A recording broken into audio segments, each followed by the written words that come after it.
is up, spooky people? It is a new week with a new legend that I have not done yet. Obviously, why would I repeat the legends? You can just go back to an episode if you want to relive one. Anyway, real quick before we get started here. The videos from the Villisca Axe murder house. The plans that I had for that are just completely shot. So, what I'm going to do, I'm going to post all videos on my YouTube. Everyone gets to see them. I unfortunately feel like I didn't really catch anything. But as you watch the YouTube videos, maybe you can see something that I didn't. There were a couple instances where someone said that there were orbs. It was very dusty in that house. You could literally see the dust when I held up my flashlight. So if it truly is an orb, great. If it's not, it's dust. So I can't really say that it was an orb, but I'm not going to say it wasn't either. It's just something that I can't prove. I didn't really hear anything on the sound that would have been anything out of the ordinary. My husband did hear some shuffling in the kids' closet in their bedroom, but I think that's the weirdest thing that happened. And he's a skeptic. So the fact that he heard shuffling, he still doesn't claim ghosts are real, but he heard the shuffling, and it wasn't like the house was settling or moving or anything. I personally did not hear the shuffling, but I was also preoccupied with my live. I was responding to somebody at the time, so it very well could have been audible to me too. I just wasn't paying attention. So everything's going to be up there. I'm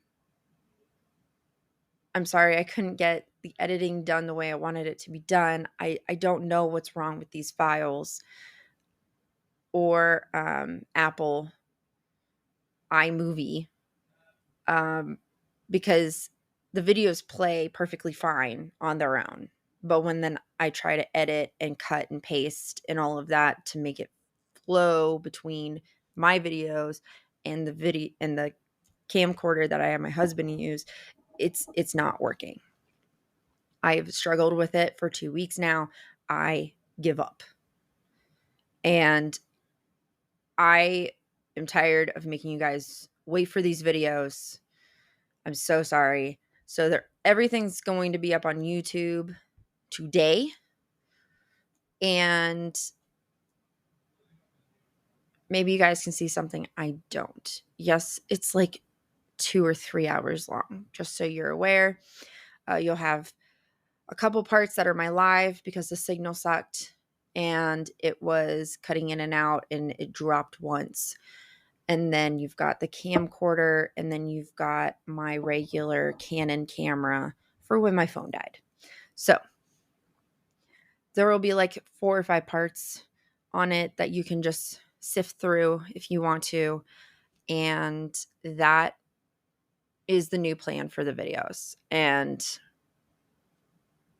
to say I'm disappointed is a very loose term because I'm very, very disappointed.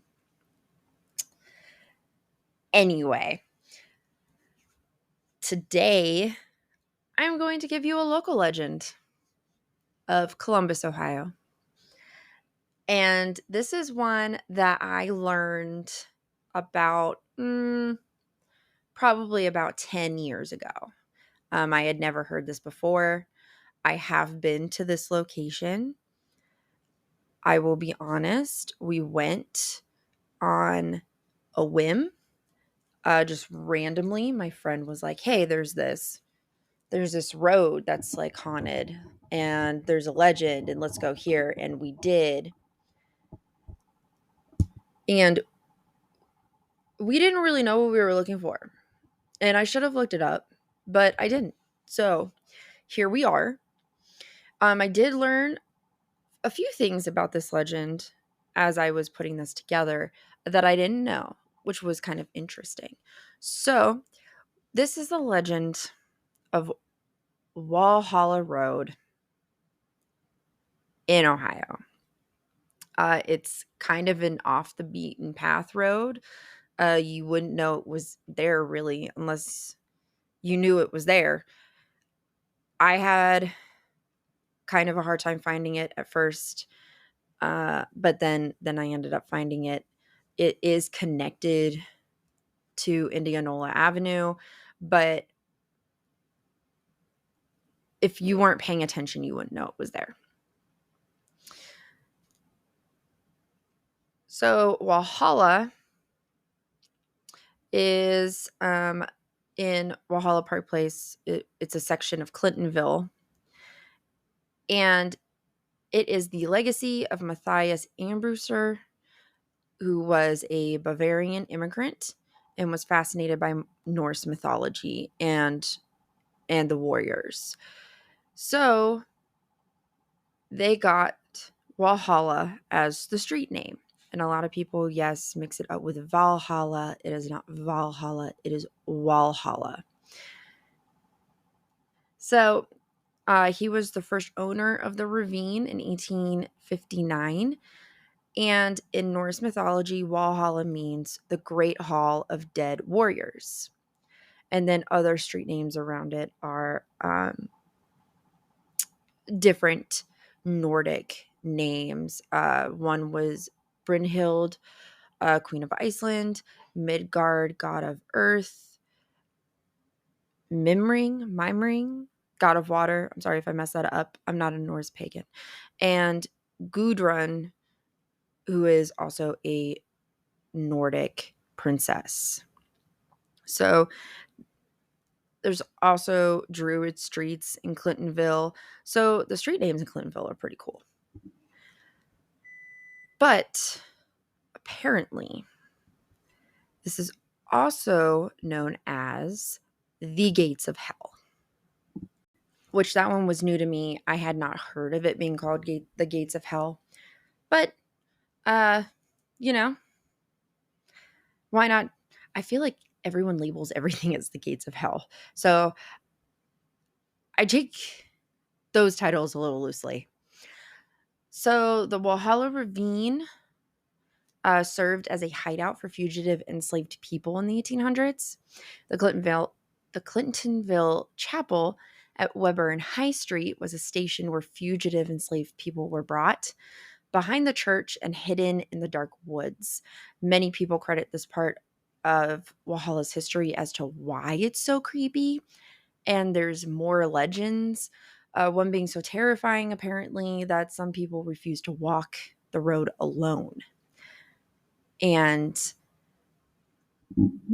I guess the legend is super creepy, but there's also speculation around it, because there's no proof that any of these events actually happened, and the names were names of real people, but they did not do these things. The fugitive enslaved people, I'm assuming Underground Railroad, very well could be haunting the road. But that was all the information I could find on the fugitives. A lot of people focused, or a lot of the articles and everything focused on this one legend that has a couple variations to it. So you can kind of get why there's more legend than truth behind this. But the road is known to be very creepy. I know I went about 10 years ago. It was nighttime. I'm going to be honest, I don't remember really much about it. We were there for maybe 10 minutes at most. And then we drove around to a bunch of different places, but I don't really remember what places we went to, and I don't remember how they felt, which is odd because I tend to remember everything. So all I remember is it was really dark. The houses around were super, super nice. Clintonville is a nicer area of Columbus. And we just stood around trying to figure out what the hell we were even supposed to be looking for. So that's also probably why I don't really remember, because I was focusing on looking for whatever I was supposed to be looking at. But I didn't know what I was looking for.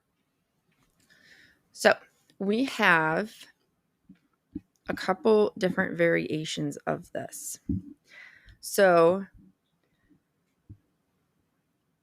this one, and I'm going to give the credit.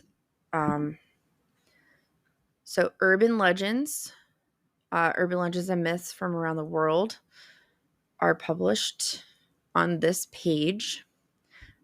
She is Glitter Goddess on Wattpad. She had the actual like legend story on her page, which is why I grabbed it, because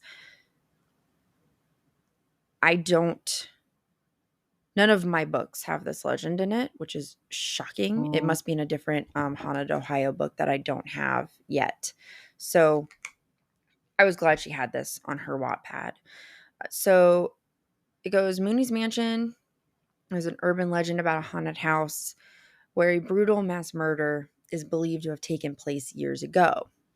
Back in the 1950s, Dr. Mooney lived with his wife and 3 children in one of the old homes in Columbus, Ohio. The family was very wealthy. The Mooneys seemed to have had the perfect marriage. People knew them. The couple was said to be very much in love. And when they got married, Dr. Mooney had even erected a statue of his beautiful wife in their backyard. I don't know if that's true or not. As fate would have it, however, the family's happiness did not last very long. Dr. Mooney may have been rich, but he made a series of bad investments on the stock market, resulting in him losing all of the money. His bank account was completely wiped out, and he sank into this very deep depression. And remember, well, maybe you remember from school, maybe you don't even know, back in the Great Depression, or just in that time in general, men were very much expected to take care of their houses and their families and their wives. It was very much the wife stays home and does all of her wifely duties, takes care of the kids, while the father goes and works and makes the money. So back during this time, especially during the Great Depression, there was a lot of suicide because of the amount of depression these men had, because they felt like failures. They couldn't take care of their families. And it was just a very sad societal pressure put on men at that time to make them feel like if they couldn't take care of their family, even if it was like not their fault, it was, the stock market crash. Couldn't really control that, right? So societal pressure from that, and then not being able to control what happened with the stock market, a lot of men just felt like failures and ended up killing themselves, unfortunately. So this kind of goes into um, Dr. Moody or Mooney, Dr. Mooney. He went into depression, but instead of committing suicide, he went mad. He tried to ignore the problem. He refused to go to a psychiatrist. He feared that his neighbors would find out because in this time, uh, going to therapy was kind of a taboo thing. Like, therapies for crazy people during this time. That was the thought process. So going to a psychiatrist to him was probably like, oh, I'm a failure, something's wrong with me, I'm crazy, and all of that. And plus, people with depression were sent to the insane asylums. So we've talked about insane asylums before, and they're not good. So he went untreated, gradually descended into madness and insanity. And one night he snapped. He flew into a psychotic rage, took an axe, murdered his wife and his children as they slept in their beds. But that wasn't all he did. He then chopped off his wife's head and kicked it like a football out of the bedroom door, down the stairs, out through the front door, and down the hill to Calumet Bridge. And I'm sorry, I'm laughing. This version of the story, it's, I don't want to say that everything is untrue, but that was so untrue. And just, I can't with the football punting of the head. The stories get wild. So, and it says, still seething like a lunatic, he returned to the house, grabbed his wife's hacked up body, took her out to the backyard where he buried her beneath the statue. Then he took the bodies of his 3 children, brought them down to the Calumet Bridge where he hung them off the side. And they say Mooney's youngest daughter was still clutching onto her teddy bear when Mooney tied the rope around her neck and tossed her over the bridge, which is extremely sad if it were true. We'll get into my thoughts after this. So the next morning, a husband and wife were out driving, and as they neared the bridge, they saw the teddy bear in the middle of the road. And beside the teddy bear laid the severed head of Mrs. Mooney. They screamed because they recognized it was Mrs. Mooney, and they were terrified. They looked up, they saw the corpses of the 3 children hanging from the bridge, and the body of Dr. Mooney was hanging right beside them. And it appeared that when his rage subsided, he realized what he had done, and he took his own life. That is one version of the story. Another version is from, believe, Forgotten, Ohio.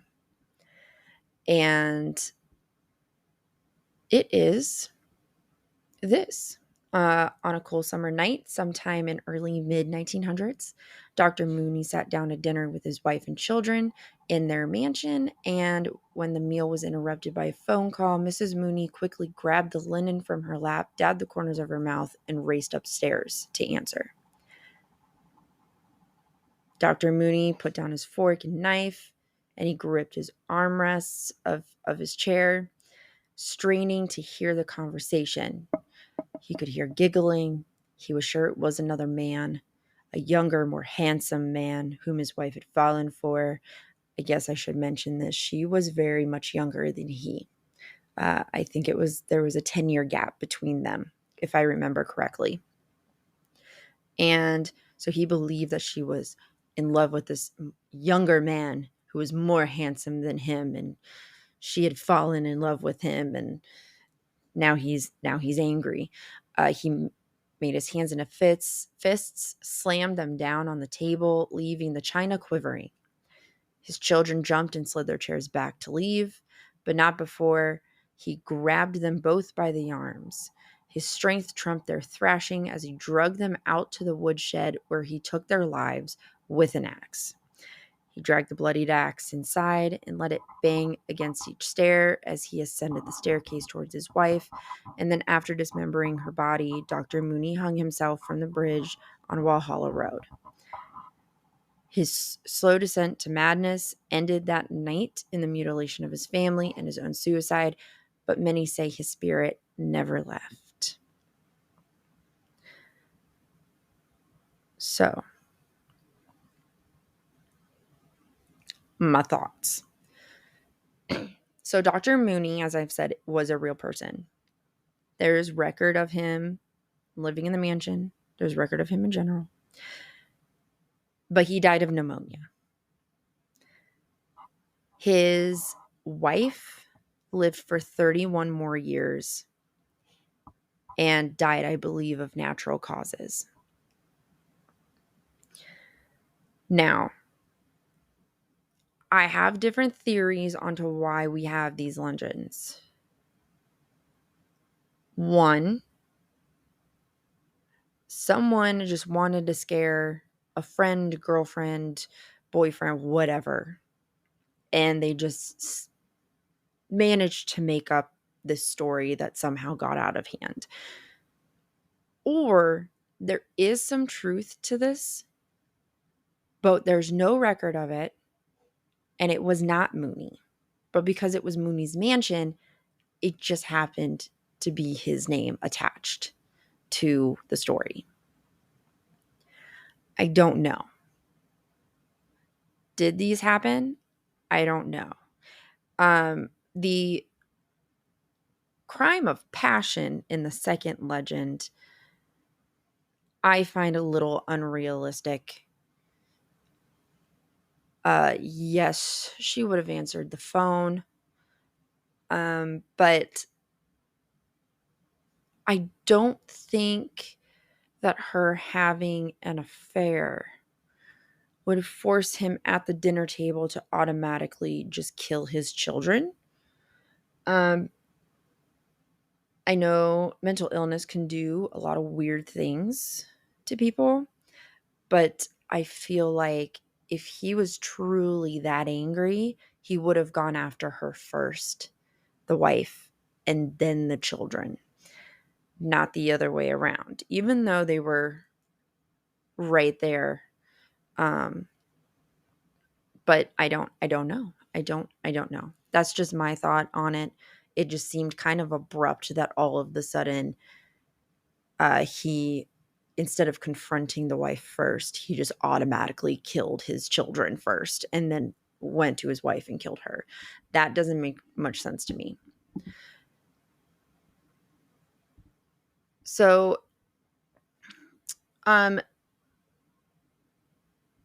there is a few different things that they say happen. So, there's another version that Mooney lost everything in the stock market in 1929. And because of this, he killed his wife and his kids in their beds. He hung them from the bridge. And then he shot himself in the attic of his house. That seems, if there's any truth to this story for anyone, then that makes sense. In that version of the story, there is a blue light that is always in the attic of the old house, which is now occupied. It is private property. So please, if you're in the area, don't go to the house. People currently live in it. And I'm sure they get bothered enough. Sometimes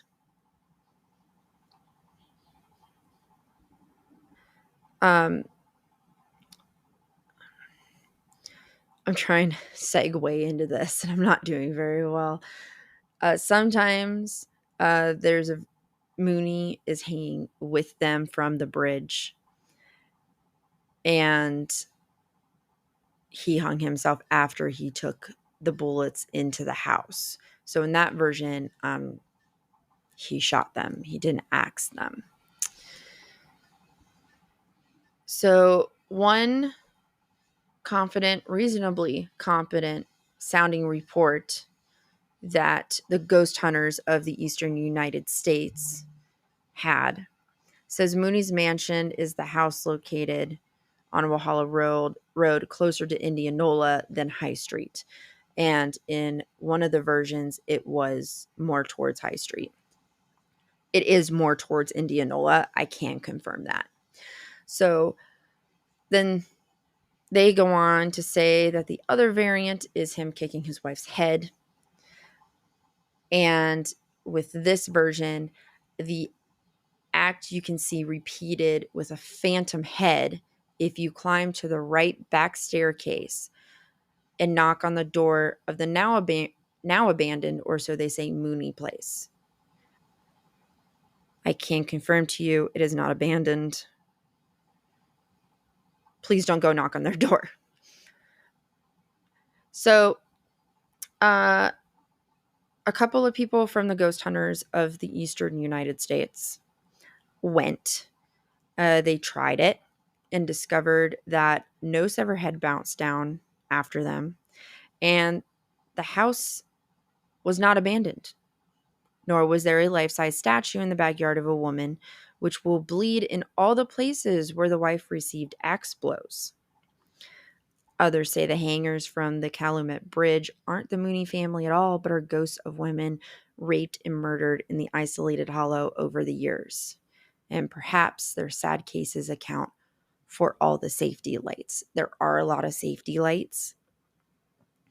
And that road is like completely lit up now. At least it was when we went there. I do remember that. We have trails here. People bike on them, people run on them. And depending on which trail you're on and where you are on that trail, I would not go alone. We used to live near the Olentangy Trail, and I always wanted to go running on it, but I would not because there were too many stories about bad things happening to women. So that legend of the women who were murdered makes sense to me.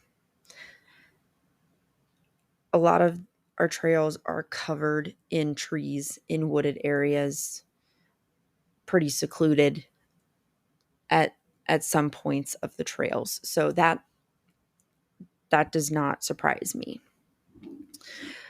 So the ghost hunters of the EUS have an experience posted by someone, and this person said, I had a freaky experience one night on Walhalla Road. In 1987, I was working at a convenience store on High Street near Walhalla. I got off work one morning at 5 a.m. I had to walk to Indianola to catch a bus. I was walking on Walhalla when I heard something moving in the brush to my left. I stopped and looked around and saw nothing. I started walking again, and I heard something moving through the brush again. When I stopped, it stopped. I drew my knife and issued a challenge, but nothing answered. Whatever it was, it paced me all the way to Indianola. That was the last time I walked alone on Walhalla in the dark. And that's kind of creepy. There's also been some another like small bit that they said that they also heard that it's a big white house with a sculpted lion's head out back that will bleed on All Hallows Eve. Again, I don't really remember. I don't think we actually saw the house. We were just on the road. There is another thing that they say. They say that if you drive under the bridge and look down into the water of the ravine, you'll be able to see the silhouettes of his children hanging from the bridge. That's kind of creepy. That could also be the women who were murdered hanging from the bridge, or the enslaved people hanging from the bridge if they were caught. I'm assuming that's what would have happened, knowing that time of our country. It's a very unfortunate time. But I find that to also be more of a more plausible variation of, I'm sorry, my cat is trying to eat plastic. If you hear the crinkling, I was taking it away from him. So, also said to haunt the area around the bridge is a ghost of an OSU student, the Ohio State University. Yes, I'm one of those. I went there, so sue me. Ohio, so a student who supposedly hanged herself from the bridge years ago. Her figure sometimes can be seen swinging from the bridge. Yet a more mysterious story is that of a woman's statue, supposedly Mrs. Mooney, somewhere on the ridge that bleeds in places where she was axed, which we already said, but this puts the statue kind of in a different place than where it was placed before in the stories.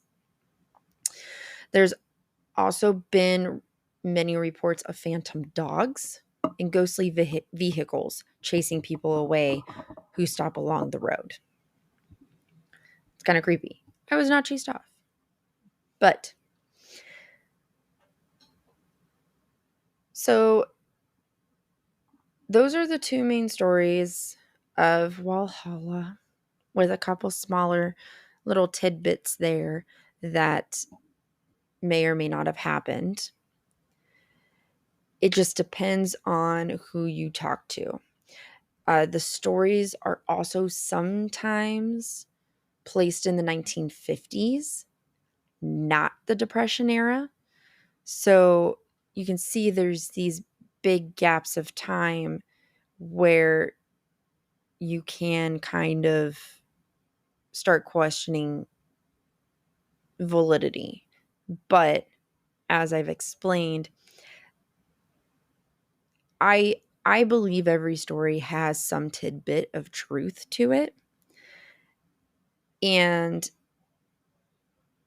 much like Marie, or not Marie Laveau, Madame Lalaurie and Elizabeth Bathory, their stories tend to get mixed together during those ghost tours. So I can see how the stories will end up getting mixed together with other stories.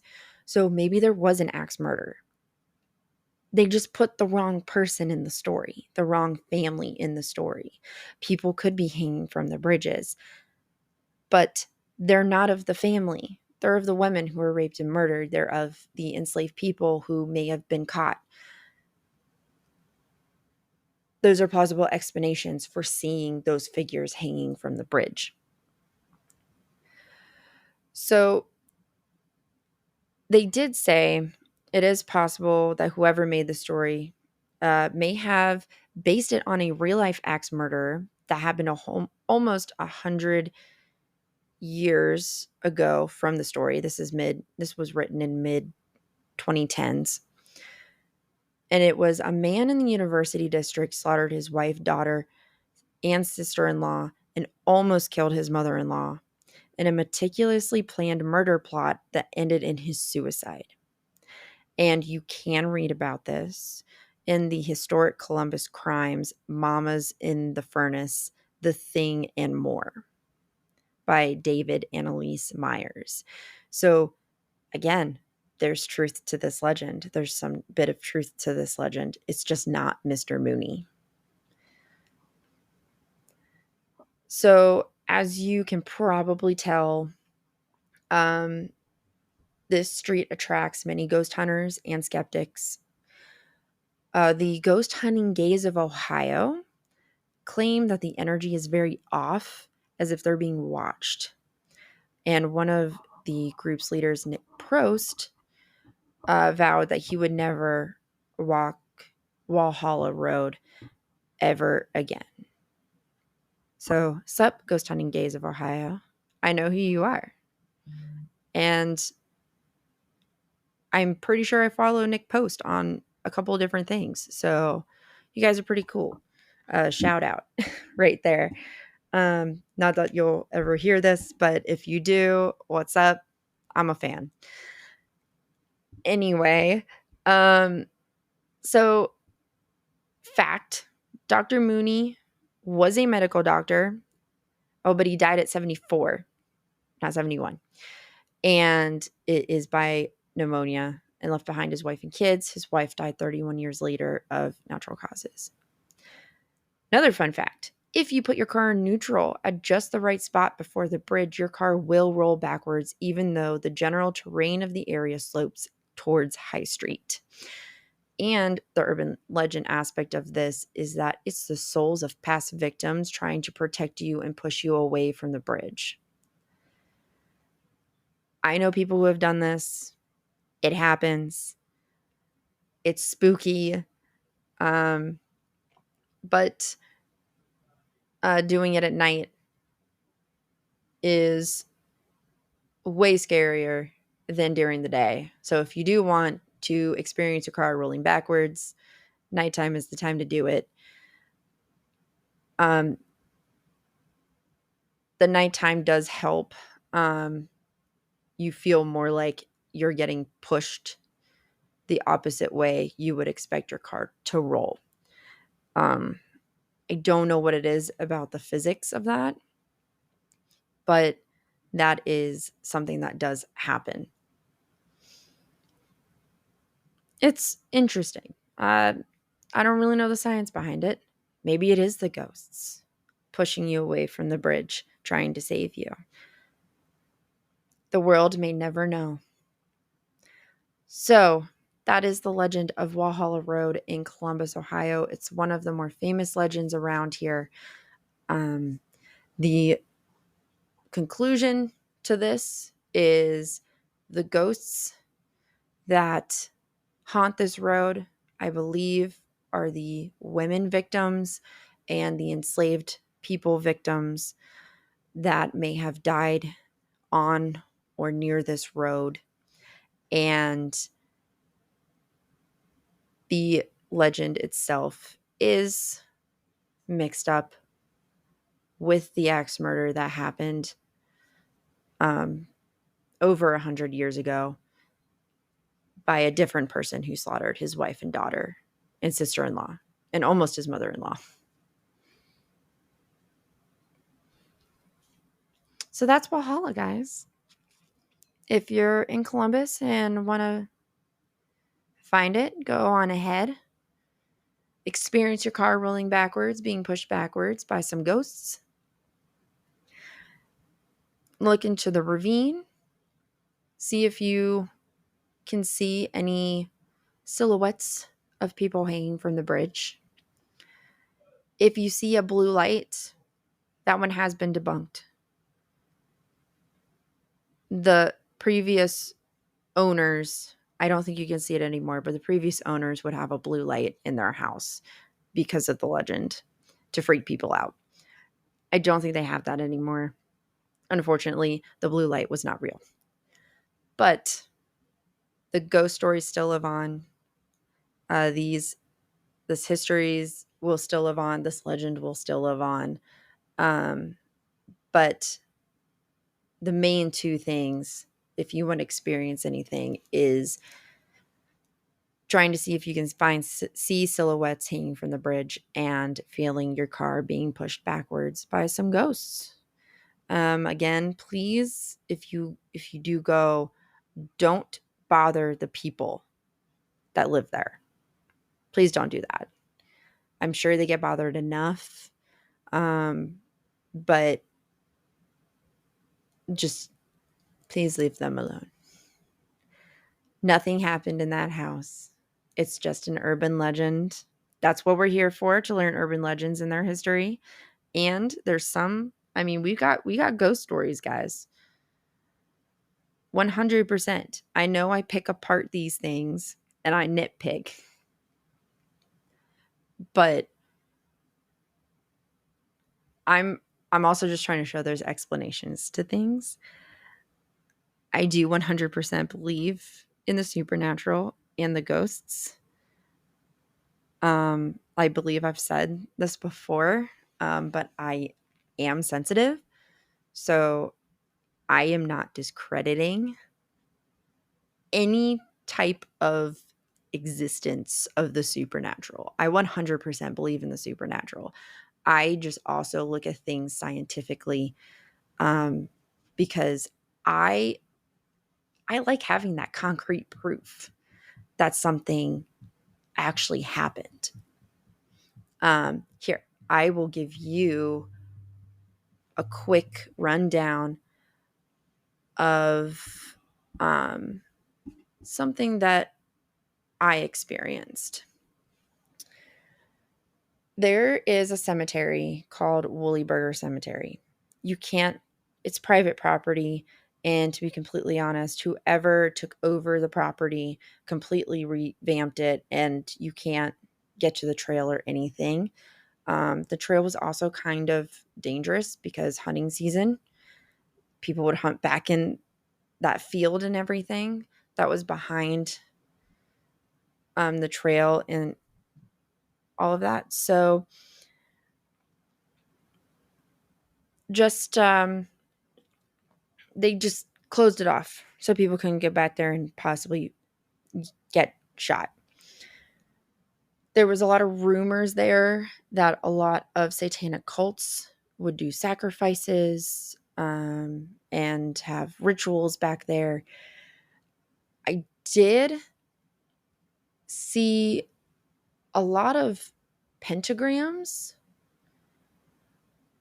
but I never actually saw anything specifically that said there was an occult. But my friends who actually went back, because I'm going to be honest, I'm a wimp. So they went back into wherever this area was, and they said that they found a skeleton of a dog. I don't know.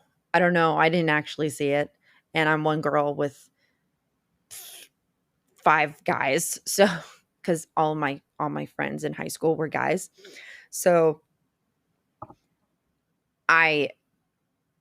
it could have been either they were trying to scare the rest of us that didn't go back, or it was actually back there. I don't know. I didn't witness it. But we would sit in the graveyard cemetery and we would get rocks thrown at us out of the darkness. We're there at like midnight to 2 a.m. We would be there for a while. On the trail, I was talking to my best guy friend, and we were walking down the trail, and something ran at us, and you could see the leaves being blown up from the trail like someone was running towards us, but there was no wind. There was absolutely no explanation for how these leaves got thrown up. And then we just felt this rush of wind just go right against our backs, and we were running away from it. So it was faster than we were. That was terrifying. The other concrete thing that I have, we were just standing around. We were all arguing with each other because one of the guys was trying to do an EVP. Another guy was a bigger wimp than me. At least I was there and like doing things. He wanted no part of this at all whatsoever, and we dragged him with us for whatever reason. And all of the sudden, we just hear this deep, low growl. And we all went completely silent. And we looked over, and nothing was on that side where we heard the growl. The only thing between us and the field were these low bushes. Otherwise, it's just a bush in a field. You can see everything. You can see if somebody's there. You can see if an animal's there. There was absolutely nothing. We then heard it again, and then we hauled ass out of the trail and back to the car because we wanted no part of that at that point. So those were my experience, my true experiences. And those had no explanation. None. I still try to explain it to this day to myself, but there was none. There was just this evil presence, and it was playing with us. And I know it was an evil presence. I'm not saying the occultists made this evil presence and that there was a portal to hell. We're not Zach Bagans, but it was terrifying. And I just knew it was nothing good. And I can go over the legend with that. I can go over a few other Ohio legends that I've done. They're short, so it'll probably be like an episode with multiple stories to it, which also sounds kind of fun. So, kind of like the first episode I did, and that was only 13 minutes, which I can do 3 stories and have the history and everything behind that too. So that is all I have for you today. Thanks for bearing with me through this, and then listening to me ramble about my haunted experience, because for some reason I feel like I need to prove myself. It's just one of those days, guys. It's just one of those days. You might get those every once in a while where I'm just like, I promise, I believe. I know it sounds like I don't, but I do. I promise. Because I know I'm nitpicking, but that's just who I am. I'm sorry. We're here to learn, right? Here to learn and be a little scared. So this is it. That was Walhalla Road. And I will see you guys next week. Don't forget, those videos will be up today. And they will be on YouTube. And you can find me on YouTube. My channel is Chasing Legends, like the podcast. Be weird if it wasn't. And Patreon part 2 of La Laurie and the dolls will be up on Friday. So that is the episode for today. If anyone has any like 4th of July ones that they want me to do, anything that has to do with like the revolution or Britain or whatever, or like George Washington hauntings or something, like, you get my gist. I would be more than happy to do that. I have been trying to figure out something for 4th of July. I'm not really celebrating the 4th of July, but I feel like we could have a theme that week. So just let me know. If you don't, I'll figure it out. Right? So I will see you guys next week. Thank you for listening to me ramble on multiple different things today. And as always, if you go ghost hunting, don't forget the salt. And stay spooky.